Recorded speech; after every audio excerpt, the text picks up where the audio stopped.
Hi friends, I'm Danison Rhonda and welcome to Dear Danison. This is part 6 of the Lettering 101 series, and today we are going to be talking about guidelines. In the last video we introduced the foundation strokes for this script style of lettering, and today we are going to be talking about 4 lines that I'm going to refer to during the course of the next few videos when we're talking about actually creating our letter shapes. So in this video we're going to talk about the foundation strokes and see where they sit on these lines. These are the 4 lines that we need to know as letterers when we are creating these letter shapes. So the first line we're going to be talking about is the baseline.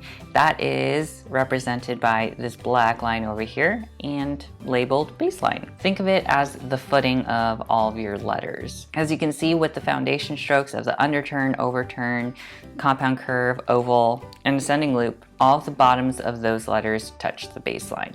And then with your descending loop, it descends under the baseline. That's really the only foundation stroke that passes through. The next line that we're going to be talking about is this blue line, the X height. And what the X height is the midway between this yellow line and the baseline. Underturn, overturn, compound curve, oval, and your descending loop, the tops of those foundation strokes will always touch the X height. And the X height represents the height of the main body of the letter. So letters like X, A, C, S, the tops of those letters will hit this X height. The next line that we're going to be talking about is the ascender. Obviously, the ascending loop foundation stroke, the top of that stroke will hit the ascender line. Usually starts with the X height, goes up to the ascender, and then goes all the way back down to the baseline. And the opposite of the ascender is the descender, which is represented by this red line. Much like the ascending loop, the descending loop goes along with this line because the bottom of the stroke will obviously touch the descender line.